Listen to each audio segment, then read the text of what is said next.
Lettre ouverte des enseignants et des enseignantes des lycées professionnels de l'Académie d'Aix-Marseille. À Madame Jeunetet, ministre de l'Éducation nationale, et Monsieur Alexandre Portier, ministre délégué à la réussite scolaire et à l'enseignement professionnel.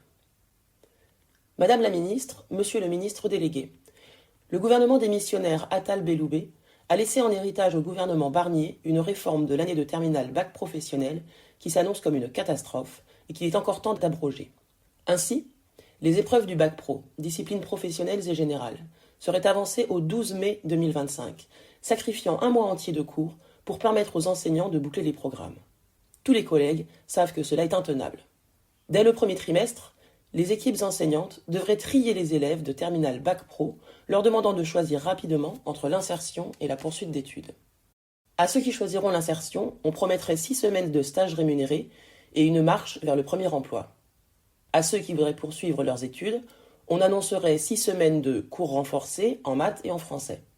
Tout le monde a bien compris le sens de cette ségrégation, poussant les jeunes les plus fragiles socialement à renoncer à l'élévation de leur qualification.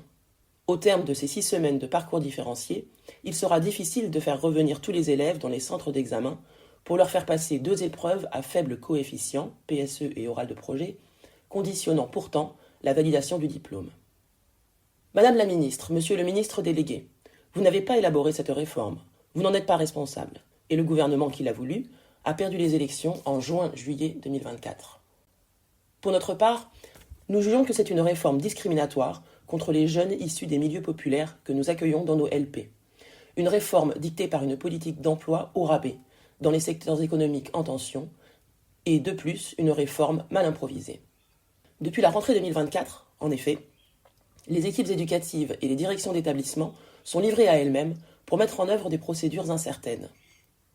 Nul ne sait précisément comment seront organisées les 6 semaines du parcours différencié. Quel sera le contenu des enseignements renforcés? Quelles missions devront accomplir les enseignants et dans quelles conditions statutaires? Le stage de 6 semaines n'étant pas une PFMP qualifiante, les professeurs seront réduits à un contrôle très incertain de l'assiduité des jeunes. Les mesures d'économie budgétaire annoncées par le gouvernement laissent craindre la suppression de la faible rétribution du stage. Nous, enseignants et enseignantes en LP, qui connaissons nos élèves, redoutons une immense pagaille dans les lycées professionnels au mois de mai 2025. Si les épreuves principales du bac pro ont effectivement lieu à la mi-mai, on assistera à un décrochage généralisé de nos jeunes, tant de la part des stagiaires que des élèves restés en classe. Cela avait été le cas dans la voie générale et technologique en 2023, lors de la malheureuse expérience de l'organisation des épreuves du bac en mars, qui a d'ailleurs été abandonnée. Madame la ministre, Monsieur le ministre délégué, vous avez le pouvoir d'éviter ce désastre en annulant cette réforme. Il en est encore temps, et nous serons capables de rectifier rapidement un calendrier sur des bases plus cohérentes, plus justes et plus solides. Ainsi, nous vous demandons d'abroger la réforme de l'année de terminale bac pro, d'annuler le parcours différencié, de reprogrammer les épreuves terminales du bac professionnel au mois de juin.